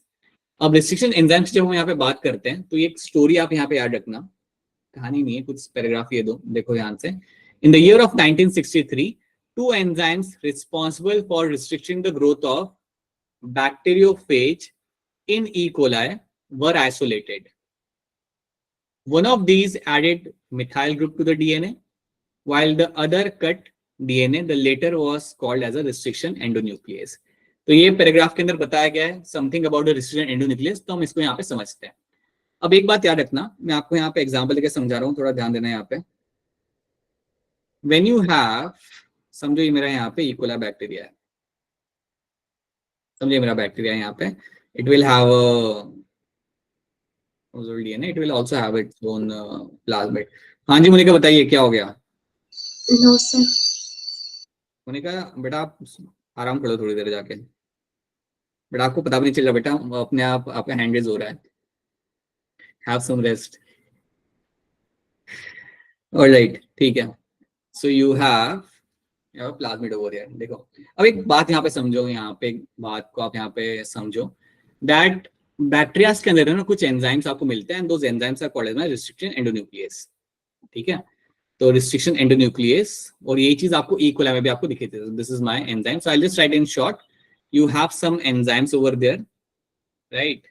And these enzymes, let's say they are called as my restriction endonuclease. I'll just write RE over there. RE लिखो तो समझ जाना, it is my restriction endonuclease, ठीक है। अब सवाल यहाँ पे ये आता है कि एंजाइम बैक्टीरिया में क्या करता है? हम जानते हैं कि डीएनए को कट करता है, लेकिन बैक्टीरिया क्यों अपने डीएनए को कट करेगा? सवाल ये आता है कि बैक्टीरिया करेगा ही क्यों अपने डीएनए को कट यहाँ पे? तो ये बात समझो, बिल्कुल आपका सवाल सही है कि बैक्टीरिया अपने डीएनए को कट नहीं करता है यहाँ पे। ये जो रिस्ट्रिक्शन एंडोन्यूक्लियस है इसको इस्तेमाल करके वो बाहर से जो अंदर आ रहा होता है उसके डीएनए को कट करता है। तो यहाँ पे यही मेंशन किया हुआ है कि हमें इन 1963 में उन्होंने क्या देखा कि रिस्ट्रिक्शन एंडोन्यूक्लियस जो यहाँ पे आपका एंजाइम होता है, अगर बाहर से कोई बैक्टीरियोफेज आया, बैक्टीरियोफेज मालूम है ना, it's a virus, bacteriophage is going to be a virus. तो अगर कोई वायरस बाहर से अंदर आता है, समझो वायरस यहाँ पे बैठा, उसने बोला कि चलिए जाते हैं अंदर एंड हाईजैक करते हैं, तो आप जानते हो कि वायरस क्या करेगा, as usual as a virus does, वो अपने डीएनए को अंदर यहाँ पे रिलीज कर देगा। जैसे उसका डीएनए यहाँ पे अंदर आया, रिस्ट्रिक्शन एंडोन्यूक्लियस भाग के उसके पास जाएगा, उसे कट कर देगा। प्लान्स तो काफी थे उसके डीएनए के अंदर आके होस्ट को हाईजैक करने के, बट ये एंजाइम आके क्या करता है, इस डीएनए को वो कट कर देगा, मल्टीपल कट्स यहाँ पे लगा देगा। इतने इतने छोटे छोटे टुकड़े हो गए इसके यहाँ पे। That is how it protects the bacteria from the invasion of the bacteriophage. So bacteria अपने आप को बचा पाता है वायरस से with the help of my restriction endonuclease. तो आपको समझ आ रहा है रिस्ट्रिक्शन एंडोन्यूक्लियस का काम क्या होता है एक बैक्टीरिया के अंदर? Yes, sir. Yes, sir. Right, that's the first thing you have to understand कि इसका यहाँ पे काम क्या होगा। That is the first thing you have to remember कि ये बेसिकली करता क्या है। It is going to break down, is going to break down, और I would say it is going to cut the viral DNA. It is going to cut the viral DNA को ये यहाँ पे cut करके उसे break down करता है। अब आपको यहाँ पे एक और चीज यहाँ पे याद रखनी है कि ये तो चलो मेरा यहाँ पे रिस्ट्रिक्शन एंडोन्यूक्लियस यहाँ पे मेरा कर रहा है। आपको एक और बात यहाँ पे याद ही रखनी है कि इन्होंने दो एंजाइम का नाम लिया था। They have said there are two enzymes. एक तो मेरा रिस्ट्रिक्शन एंडोन्यूक्लियस, दूसरा एंजाइम मेरा यहाँ पे क्या है? दूसरा एंजाइम मेरा यहाँ पे होता है जिसका नाम यहाँ पे होता है आपका मेथिलेज। अब मिथिलेज जो आपके यहाँ पे एंजाइम यहाँ पे होता है ना, ये ऐड करता है methyl group. This is known to add methyl group. अच्छा, एक बात आपको बता देता हूं मैं यहाँ पे। पता है एक चीज होती है जिसे हम कहते हैं paper spray. Yes, paper sir. Spray क्या होता है ना कि अगर समझो अगर आपको कोई मारने के लिए आ रहा है, राइट, तो उसके सामने आप पेपर स्प्रे डाल दो, वो नीचे गिर जाएगा, वो जमीन पे गिर जाएगा, राइट, क्योंकि वो बहुत बर्न करता है आपको में ना। तो यूएस में भी जब वो लोग बाहर ट्रैकिंग करने के लिए जाते हैं तो अगर भालू आ जाए तो पेपर स्प्रे मारते हैं, राइट, एंड देन भालू भाग जाता है वहां से। वो जमीन पे नहीं गिरता, वो भाग जाता है वहां से, उसे सूंघ के उसको आंख में जाता है तो भाग जाता है वहां पे। लेकिन जब भी आप पेपर स्प्रे मारते हो उसके पहले आपको अपनी भी आंखें कवर करनी है। You also have to cover your own eyes as well, right. नहीं तो क्या होगा, वो स्प्रे मारने के बाद भालू भी वहां पे नीचे गिर जाएगा, आप भी गिर जाओगे। अब दोनों रोल कर रहे हैं जमीन के ऊपर, राइट। सो सिमिलरली यहाँ पे जब आप डीएनए को कट कर रहे हो ना बैक्टीरिया के, जब डीएनए बाहर से आपका अंदर आ रहा है आपके वायरस का, उसको कट करने के पहले आपको अपने डीएनए को बचाना है। रिस्ट्रिक्शन एंडोन्यूक्लियस आपके डीएनए को भी तो कट कर सकता है ना, लेकिन वो क्यों नहीं कर रहा? वो इसलिए नहीं कर रहा क्योंकि मिथाइलेज एंजाइम क्या करता है, मिथाइल ग्रुप ऐड करता है आपके डीएनए के ऊपर, मतलब बैक्टीरिया के डीएनए के ऊपर। तो आपको यहाँ पे कई सारे मिथाइल ग्रुप लगे हुए आपको यहाँ पे मिल जाएंगे। So you will have number of methyl group on your own DNA. और रिस्ट्रिक्शन एंडोन्यूक्लियस उस डीएनए को कट नहीं करता जहां पे लगे होते हैं आपके यहाँ पे मिथाइल ग्रुप। ये बात याद रखना। तो आपके डीएनए के अंदर यहाँ पे लगे होते हैं मिथाइल ग्रुप, तो ये आप यहाँ पे लगा लेते हो। और जब आपने यहाँ पे मिथाइल ग्रुप यहाँ पे लगा लिया तो इसका मतलब ये है कि रिस्ट्रिक्शन एंडोन्यूक्लियस इसे कट नहीं कर सकता, इसे वो कट नहीं करेगा। It will only cut the DNA which does not have a methyl group, that means viral DNA. क्या ये बात समझ आ रही है आप सबको यहाँ पे? Yes, sir. Yes, sir. Right, सच्ची बोलना, समझ नहीं आ रहा तो बता दो। सो यू विल फाइंड कि आपका जो मिथाइल ग्रुप लगा होता है ना आपके डीएनए के अंदर, तो उसको आप यहाँ पे क्लीव नहीं करते, आप अपने डीएनए को क्लीव नहीं करते, जो बाहर से जो डीएनए आ रहा है उसे आप यहाँ पे क्लीव करोगे। That is what your restriction endonuclease is known for. तो ये बात आपको यहाँ पे आ रखनी है। इसलिए उन्होंने बोला था यहाँ पे दो एंजाइम उन्होंने पता लगाए थे, जिनमें से एक था आपका यहाँ पे restriction endonuclease, right. The first restriction endonuclease was my Hind two. ये एक मेरा सबसे पहला यहाँ पे एंजाइम था। ये एंजाइम एक स्पेसिफिक सीक्वेंस को कट करता है। This enzyme is known to cut a specific sequence. ये कहीं पे भी जाके कट नहीं करेगा। ये जो एंजाइम आपका है हाइंड2 नाम का जो यहाँ पे एंजाइम है, ये एक स्पेसिफिक सीक्वेंस को जाके ही कट करेगा। So it is found that Hind two always cut DNA molecule at a particular point by recognizing a specific sequence of 6 base pair. एक स्पेसिफिक सीक्वेंस को जाके वो पकड़ेगा और वहां पे वो कट करता है। This specific base sequence is known as a recognization sequence for Hind two. ये जो एक पर्टिकुलर सीक्वेंस है जहां पे वो जाके कट करेगा, उसको हम बोलते हैं वहां पे उसे हम बोलते हैं वहां पे रिकॉग्नाइजेशन सीक्वेंस। तो अगर ये मेरा यहाँ पे डीएनए है ना, समझो अगर मेरे यहाँ पे ये डीएनए है, this is my DNA over here. So एक रिस्ट्रिक्शन एंडोन्यूक्लियस हमेशा एक पर्टिकुलर सीक्वेंस को जाके ही टारगेट करता है। Your restriction endonuclease will always target a particular, समझो वो सीक्वेंस आपका यहाँ पे आ रहा है, सो it is targeting a particular sequence only. यहाँ से वो कट लगाएगा। वो ऐसा नहीं कि कहीं से कट रहा है, वो एक सर्टेन सीक्वेंस को जाके वो कट करेगा। So that is something they are trying to tell you. तो यार इतना पहला जो एंजाइम हमने फाइंड करा दैट वाज माय हाइंड2। आज की डेट में you have actually discovered more than 900 restriction endonuclease अभी तक हम लोग डिस्कवर कर चुके हैं from around 230 strains of bacteria. ये बात याद रखना, अराउंड 230 स्ट्रेन्स ऑफ बैक्टीरिया में से हमने हमारे 900 रिस्ट्रिक्शन एंडोन्यूक्लियस हमारे यहाँ पे हम आइसोलेट कर चुके हैं। सो ये बात भी आपको याद रखनी है, that is also going to be very important. तो ये चीज आपको याद रखनी है। आज की डेट में हम काफी कुछ एडवांस एंजाइम्स हम निकाल चुके हैं वहां से, राइट। ओके, नेमिंग कैसे करते हैं, इन एंजाइम्स की नेमिंग कैसे की जाती है? तो नेमिंग का मैं आपको एग्जांपल देता हूं ताकि आपको याद रहेगा। जैसे यहाँ पे हाइंड 3 लिखा हुआ है, जैसे यहाँ पे आप नेमिंग करते कैसे, how you do the naming over there. So let me give you the example.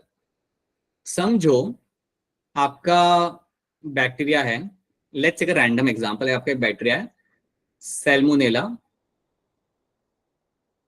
Typhi, और इसमें से अज्यूम करते कि आप में से किसी ने इसमें से रिस्ट्रिक्शन एंडोन्यूक्लियस निकाल लिया, इस बैक्टीरिया में से आपने डिस्कवर कर लिया। सो यू हैव एक्सट्रैक्टेड और रिस्ट्रिक्शन एंडोन्यूक्लियस। तो सवाल यहां पे ये आता है कि इस एंजाइम का हम नाम क्या रखेंगे। तो नाम रखने का तरीका ये होता है कि सबसे पहले आप यूज करते हो आपका जो स्पीशीज था उसका जीनस, जो भी आपका यहाँ पे जो ऑर्गेनिज्म था उसका जो जीनस था ना यहाँ पे, उसका पहला अल्फाबेट हम यहाँ पे यूज करेंगे। तो ये जो एंजाइम आपने निकाला है उसका पहला अल्फाबेट आपका यहाँ पे आएगा एस, ठीक है।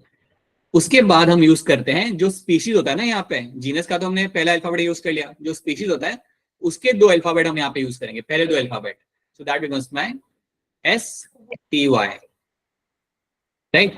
उसके बाद यहाँ पे आता है स्ट्रेन का नाम क्या आता है। सो इसके बाद जो अल्फाबेट आएगा ना, तो हमने पहला हमारे यहाँ पे यूज कर लिया हमारे जीनस का एस, फिर हमने यूज किया हमारे यहाँ पे स्पीशीज के पहले 2 अल्फाबेट हमने यहाँ पे यूज किए। अब हम यहाँ पे यूज करते हैं हमारे यहाँ पे कि कौन सा स्ट्रेन था। तो सैल्मोनेला के भी अलग अलग स्ट्रेन होते हैं।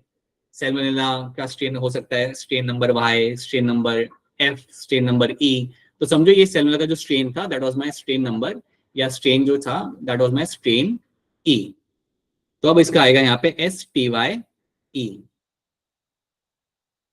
सो next alphabet is going to stand for my strain. और उसके बाद जो नेक्स्ट आता है that is going to be कि कौन से नंबर का एंजाइम आपने निकाला है। मतलब ये पहला एंजाइम आप यहाँ से निकाल रहे हो, दूसरा निकाल रहे हो, तीसरा निकाल रहे हो। So on the basis of that will add the number. समझो ये आपका 5वां एंजाइम आप निकाल रहे हो, सो आप यहाँ पे रोमन नंबर में आप लिखोगे यहाँ पे अपना 5। तो इस तरीके से आप अपनी यहाँ पे नेमिंग करते हो, that is how you do the naming. तो बेसिकली यहाँ से जो मैंने अपना एंजाइम निकाला है उसकी नेमिंग अगर मैं यहाँ पे देखता हूँ, so that enzyme should be called as your STY। Strain था मेरा यहाँ पे E और रोमन नंबर था मेरा यहाँ पे 5। This should be the name of the particular enzyme. ये मेरा बनेगा नेम मेरे यहाँ पे एंजाइम का। This should be the name of the enzyme, ठीक है। तो याद रखना हमेशा जब भी आप नेमिंग यहाँ पे करते हो तो आपको जो भी एंजाइम मिलता है उसकी नेमिंग हम कैसे करते हैं। पहले हम यूज करते हैं कौन से ऑर्गेनिज्म में से हमें एंजाइम मिला था उसके जीनस का हम पहला यहाँ पे अल्फाबेट यूज करते हैं। देन उसके बाद हम यूज करते हैं उसके स्पीशीज के 2 अल्फाबेट। देन उसके बाद the third one actually was my कि ये कौन सा स्ट्रेन था, which strain it was, ABCD कौन सा स्ट्रेन था ये। And the last one is going to be that like what is the number of enzyme, which enzyme is been extracted from this particular strain, या कौन से which is a sequence of the number of enzyme which has been extracted, पहला है, दूसरा है, तीसरा है, कौन सा एंजाइम हम यहाँ से निकाल रहे हैं उसको हम रोमन नंबर में यहाँ पे लिख सकते हैं। so that is going to be the number, that is also going to be a roman number। ये हमेशा आप यहाँ पे रोमन नंबर होगा। इस तरीके से आप अपनी यहाँ पे नेमिंग यहाँ पे कर सकते हो, that is how you do the naming over here. अब मुझे एक बात बताओ, थोड़ा सा मुझे यहाँ पे एग्जांपल दो, एक सिंपल एग्जांपल आपके सामने रखता हूँ। लेट्स से एक बैक्टीरिया आपका यहाँ पे मायोबैक्टीरियम ट्यूबरकुलोसिस। अब Mycobacterium tuberculosis is the name of the bacteria जो ट्यूबरकुलोसिस कॉज करता है। अगर सोचो कि अगर मुझे इसमें से मिलता है एक रिस्ट्रिक्शन एंडोन्यूक्लियस, अगर इसमें से मुझे निकालता है रिस्ट्रिक्शन एंडोन्यूक्लियस, अगर मैं यहाँ पे निकालता हूँ तो इसके नाम का पहला अल्फाबेट क्या होगा? M राइट, तो पहला अल्फाबेट यहाँ पे होगा इसका M। दूसरे 2 क्या होंगे? TU right. और अगर ये स्ट्रेन जो है मेरा यहाँ पे स्ट्रेन K है तो तीसरा यहाँ पे क्या होगा? K, right. So MTUK and then I can have a Roman number. कौन सा एंजाइम नंबर का एंजाइम मैं यहाँ से निकाल रहा हूँ। सो लेट्स से अगर ये 7th है या लेट्स से ये 4th है, then I can simply write over here like 4th यहाँ पे लिख के इसको यहाँ पे खत्म कर सकता हूँ। So this becomes the name of the enzyme over here. इस तरीके से आप यहाँ पे एंजाइम का नाम देते हो। अब आप यहाँ पे देख लो, so you have a E coli, ये जो नाम है ना, that's name of the restriction endonuclease, that's name of my restriction endonuclease का यहाँ पे ये नाम है। ये हमने किस में से निकाला, ये हमने निकाला इस स्ट्रेन में से। तो आप समझ पाओगे यहाँ पे ई आपका कैसे आ रहा है, जीनस से आपका आ रहा है, सीओ आ रहा है आपका यहाँ पे स्पीशीज से, राइट। आर आ गया आपका स्ट्रेन का, आर आ गया आपका यहाँ पे, और जो आई लिखा हुआ that's actually one, that's actually one over there, और वन आपका यहाँ पे that's the name of the enzyme which you are taking out over here, so that's one over there. So यहाँ पे it is going to stand for your Roman number आपका one यहाँ पे आएगा, so E coli R and Roman number one, this is your name of your restriction endonuclease. बताइए मुनिका, बोलिए। तो इसको 13 नहीं पढ़ेंगे, इसको 13 पढ़ेंगे? नहीं नहीं नहीं नहीं नहीं नहीं, वो 13 वहां पे आप मत देखो, that's the name of the complete name of the strain, वो एंजाइम का नाम थोड़ी है, वो तो स्ट्रेन का नाम है, पूरा नाम है RY13। ये तो बैक्टीरिया है ना आपका, Yes, यहाँ पे हम एंजाइम का नाम यहाँ पे लगा रहे हैं, ठीक है। सो दैट 13 नहीं आएगा, that's the name of the bacteria और complete name of the bacteria.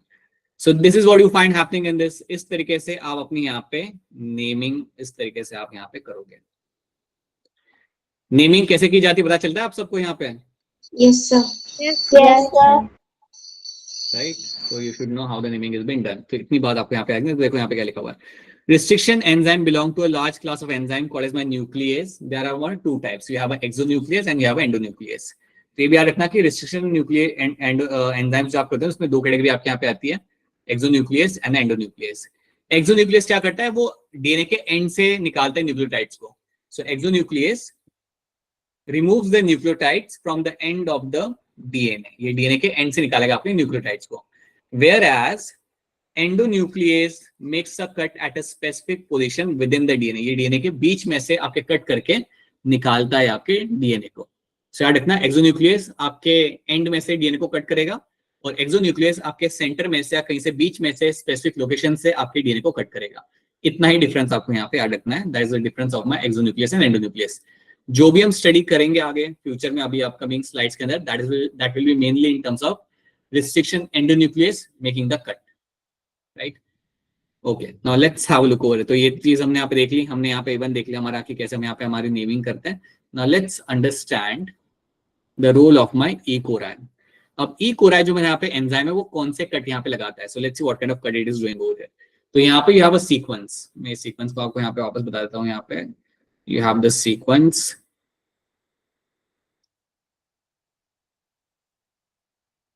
ये मेरा एक यहाँ पे सीक्वेंस है और उसका यहाँ पे कॉम्प्लीमेंट्री सीक्वेंस आपका मिल जाएगा, this going to be your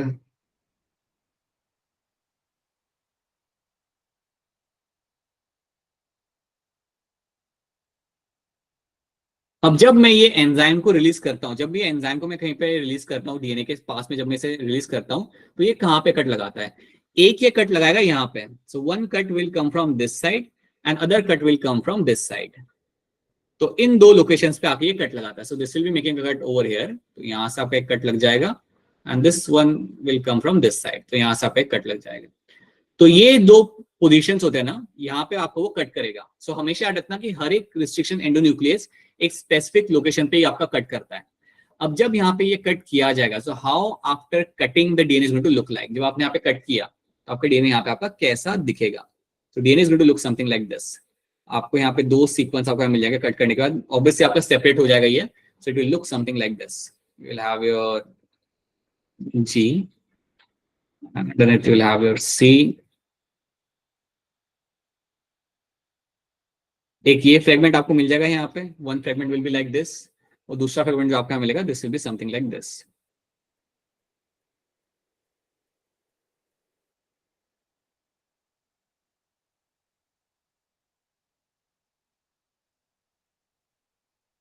इस तरीके से आपके दो फ्रेगमेंट आपके यहाँ पे अलग हो जाएंगे। This is how you will find your two fragments will get separated over each other.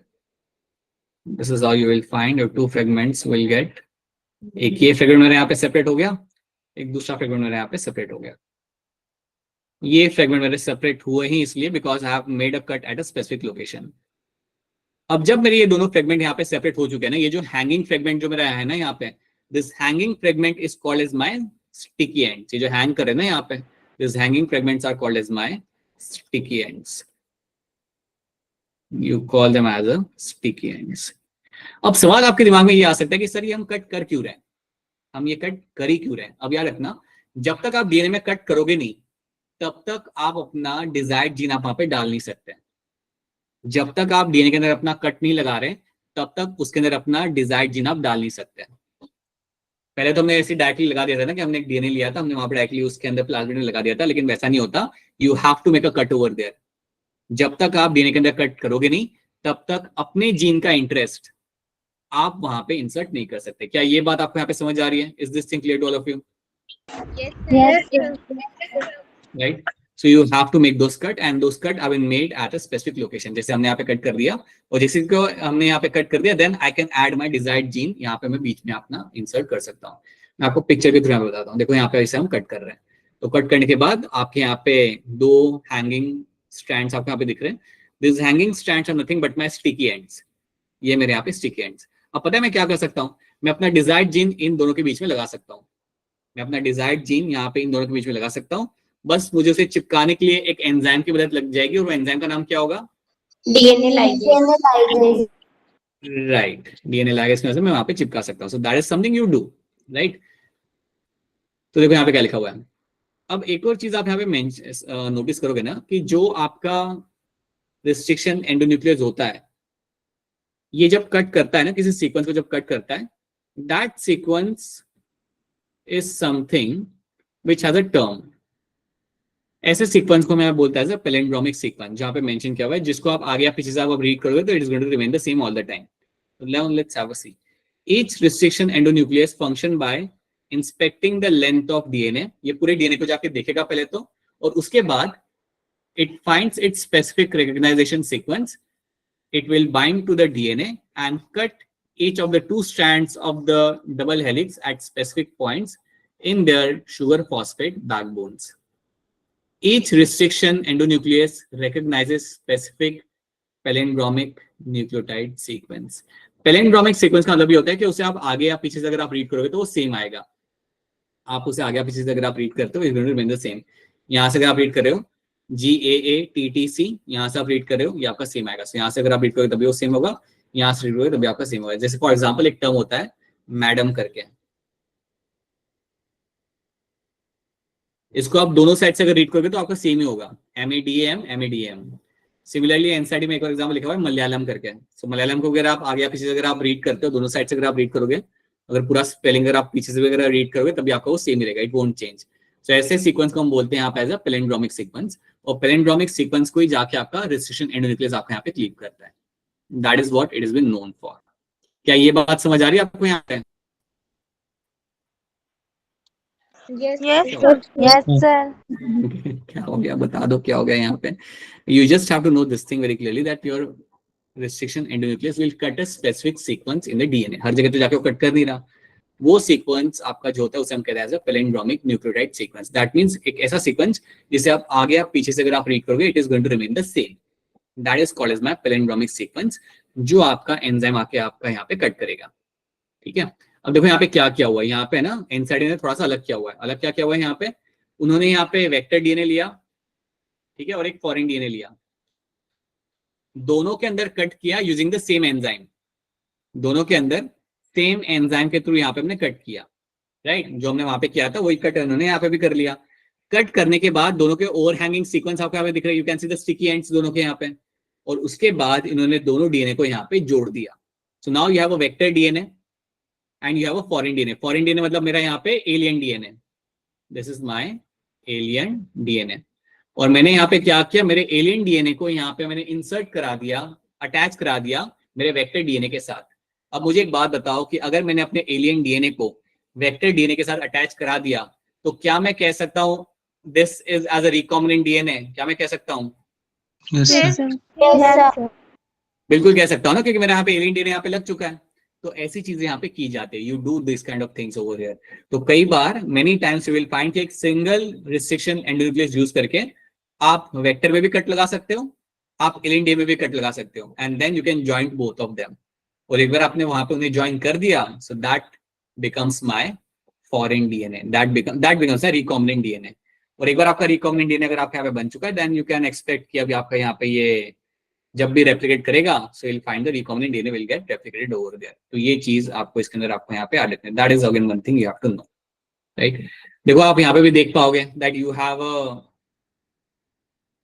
Alien DNA, alien DNA यहाँ पे, इसको हमने यहाँ पे इंसर्ट कर दिया। जैसे हमने यहाँ पे कट करके इससे हमने यहाँ पे इंसर्ट कर दिया, this over there becomes my recombinant DNA. ये मेरा बनेगा यहाँ पे एज अ रिकॉम्बिनेंट डीएनए। अब इस रिकॉम्बिनेंट डीएनए को मैं बस चाहता हूँ कि ये ग्रो करे। मैं इसको वापस डाल दूंगा मेरे होस्ट एनिमल के अंदर। याद रखना प्लाज्मिड के अंदर आपने जब डीएनए डाल दिया ना अपना फॉरेन वाला, उसको वापस आपको डालना है बैक्टीरिया के अंदर, वो अपने आप से ग्रो नहीं कर सकता।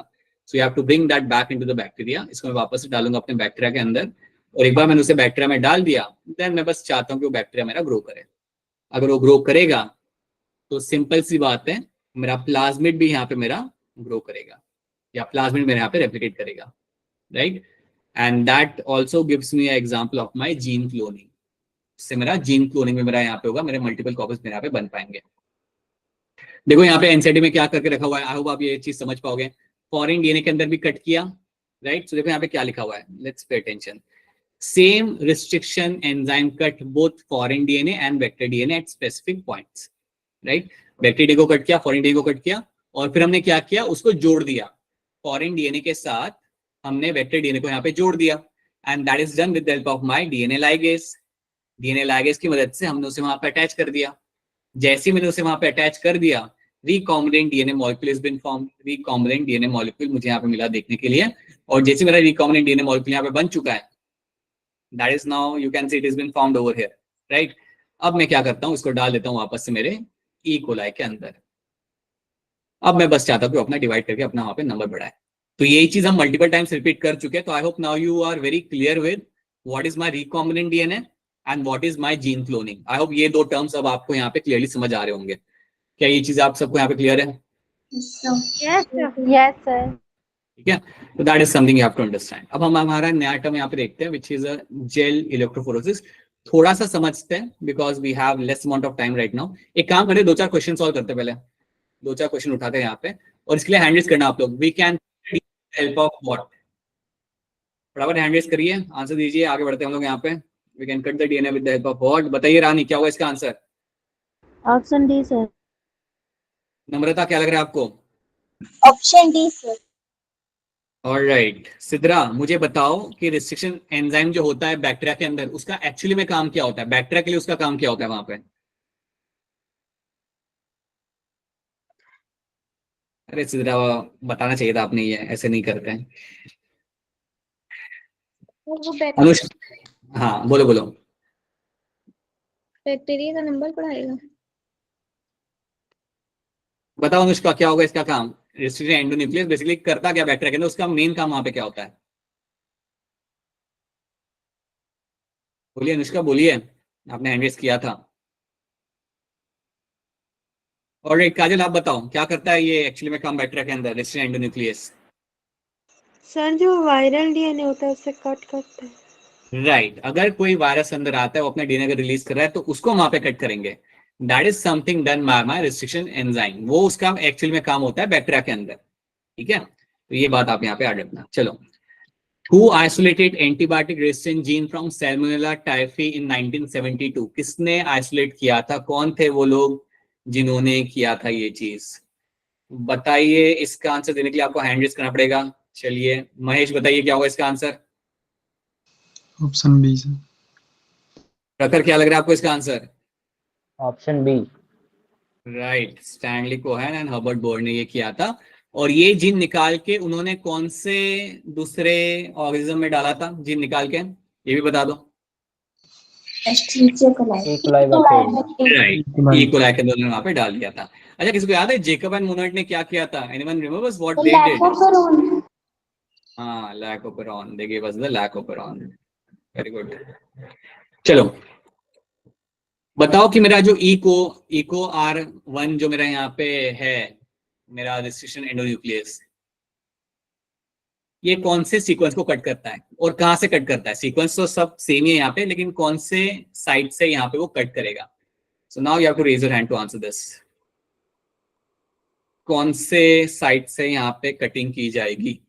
बताइए अनिरुद्ध, क्या होगा इसका आंसर? ऑप्शन बी, बैटमैन वाला बी कह रहे हो या डेली वाला डी कह रहे हो? बैटमैन वाला।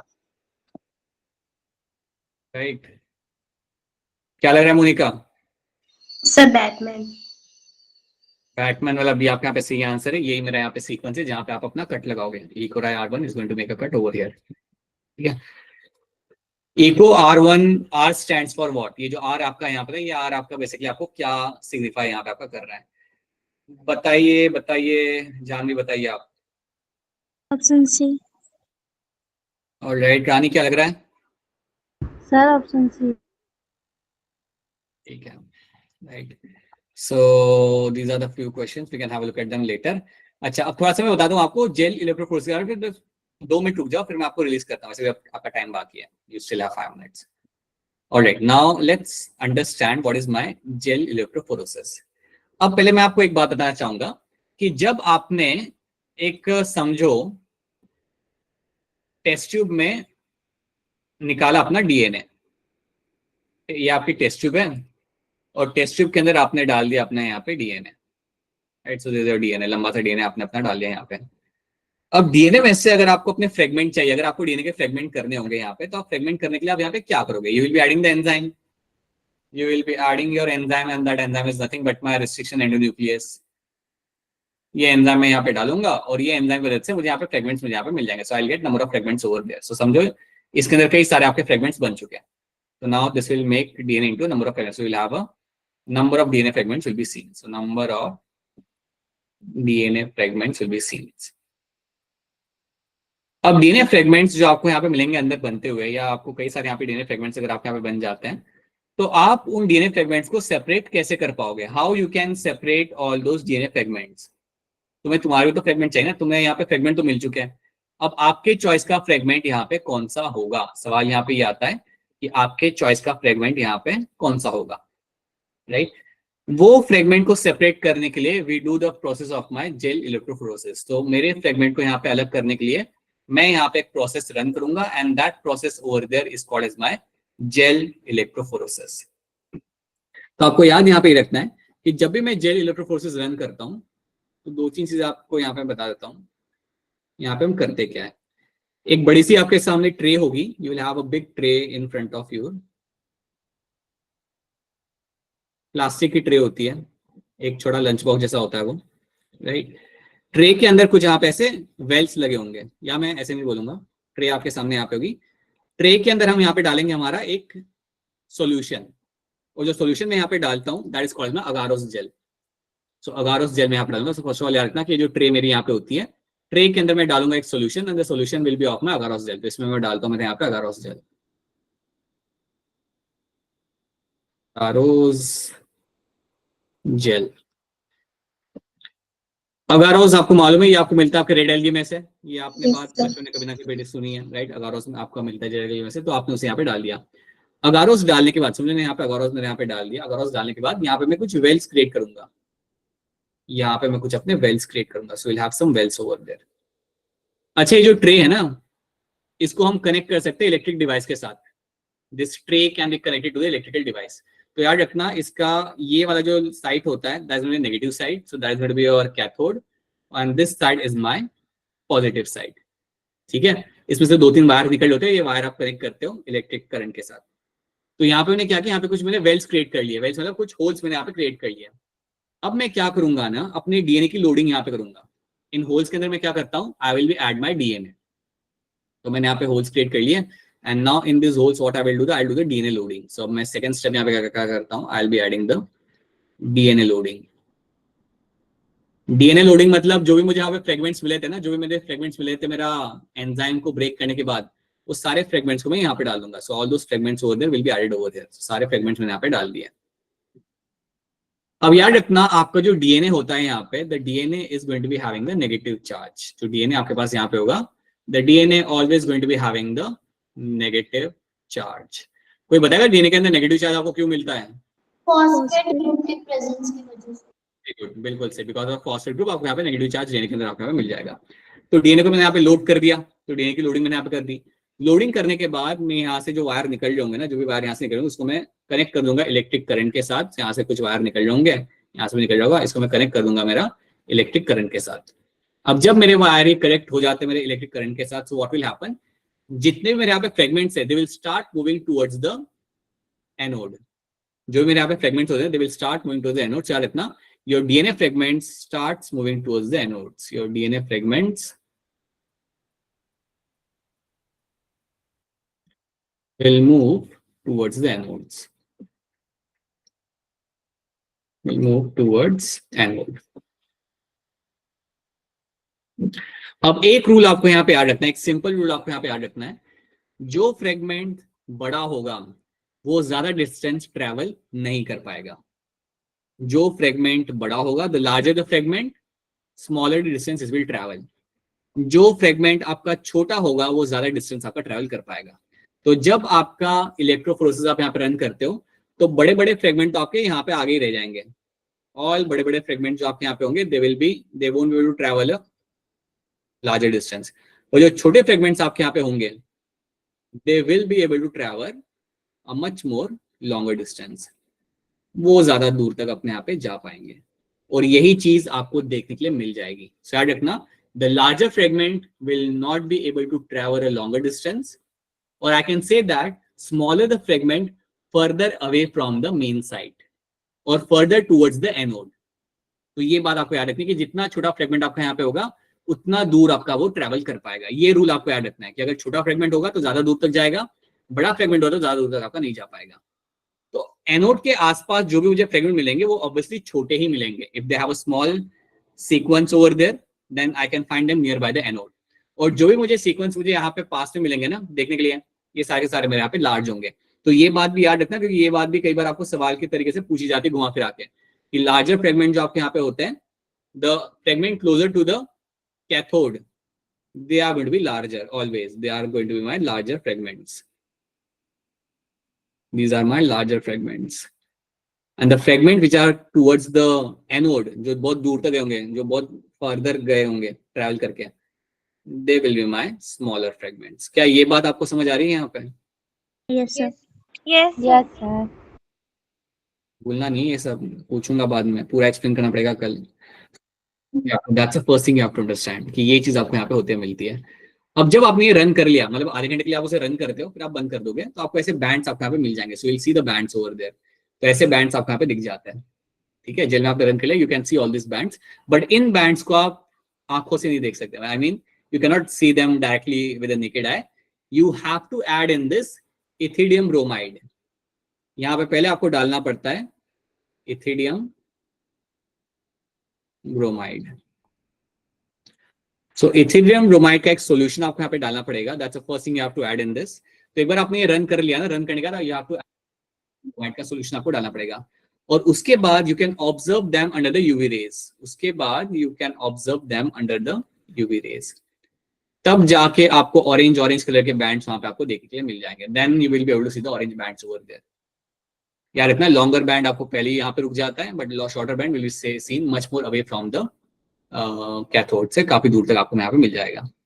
अब एक बार आपको बैंड्स आपके दिखने लगे, फिर आखिरी स्टेप आपका होता है उसे वहां से निकालना। आखिरी स्टेप आपका यहाँ पे होता है उसे वहां से निकालना, जो हम कल से देखेंगे। Will see that thing from tomorrow onward, ठीक है। सो इतनी बात पहले आपको यहाँ पे, तमन भी रुक जाओ एक सेकंड। पहले ये बताओ, क्या ये वाली स्लाइड आप सबको यहाँ पे समझ आ रही है? Is this yes, sir. Yes, sir. Right? तो बेसिक रूल यहाँ पे याद रखना, ये हम करते हैं इलेक्ट्रोफोरेसिस। अगर उस जेल हम डालते ट्रे के अंदर and then we add the DNA, हम यहाँ पे लोड करते हैं। डीएनए को लोड करने के पहले उसे ब्रेक करना पड़ेगा, फ्रेगमेंट्स को हमें लोड करना पड़ेगा यहाँ पे, right? Then you connect the device with the electric current and then you start the device. So याद रखना, the DNA is negatively charged, वो अपना मूव करेगा towards the positive charge. It will start moving towards the anode. और यहाँ पे rule ये होता है that a larger fragment will not be able to travel a longer distance and a smaller fragment will be able to travel a further distance. So आपके smaller fragment सारा आपको मिलेंगे काफी दूर तक जाते हुए, you will find them nearby the anode, and larger fragment आपके आगे ही रुक जाएंगे। This is a principle on which you will able to separate कि कौन सा fragment मेरा बड़ा है, कौन सा छोटा है यहाँ पे।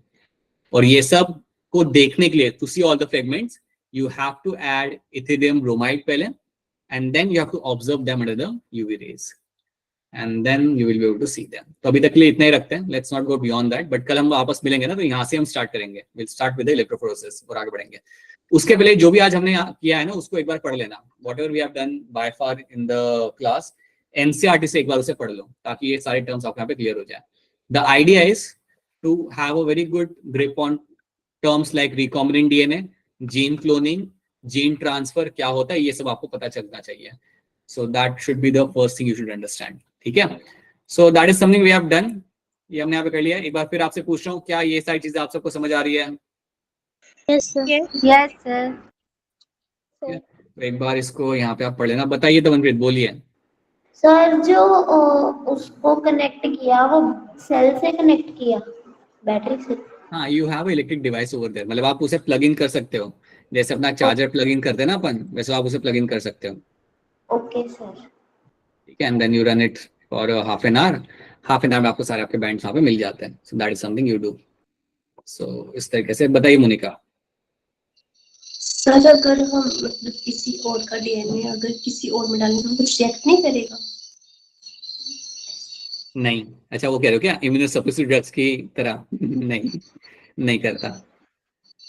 नो. लेकिन ये भी ध्यान रखना है. सुनो, ये नहीं कर सकते तुम प्लांट का डीएनए काऊ में डाल दो, ये नहीं कर सकते.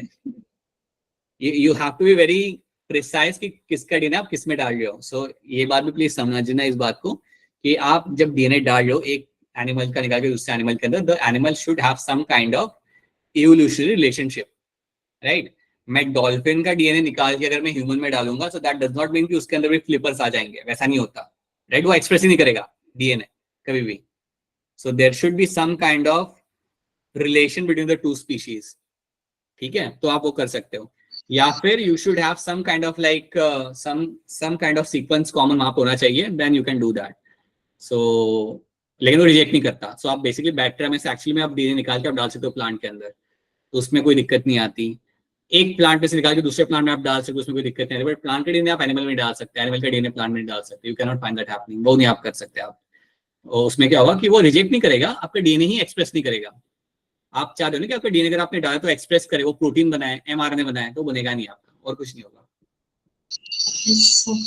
सर इकोलाई के पास तो पहले से प्लाज्मिड होगा, तो उसको क्यों नहीं होगा रेस्ट्रिक्शन? उसको क्यों नहीं कट कर रहा? वही तो है, उस हमने वहां पे मिथाइल डाल के रखा हुआ. मतलब उसके पास भी तो होगा ना वो प्लाज्मिड एंटीबायोटिक वाला, इकोलाई के पास भी, तो उसको दूसरे से नहीं. अरे बाबा सुनो. सो व्हाट दे डिड ना, द होल आइडिया वाज कि ट्रांसफर करना एक जीन को दूसरे ऑर्गेनिज्म के अंदर, ये उनका आइडिया था. ये नहीं करना था कि उसको हमें एक एंटीबायोटिक रेजिस्टेंट जीन देना है नहीं देना. The whole process was to prove that कि ये किया जा सकता है. समझ रहे हो आप? That was the idea. उनका ये आइडिया था कि उसको हमें एंटीबायोटिक रेजिस्टेंट जीन देना है, उसे बनाना है वैसा. Already it will have its own gene, but हमें एक जीन यहाँ से निकाल के वहां पे ट्रांसफर करना था. And to do that and to have a success in that was a big thing for them. समझ आई मेरी बात? यस.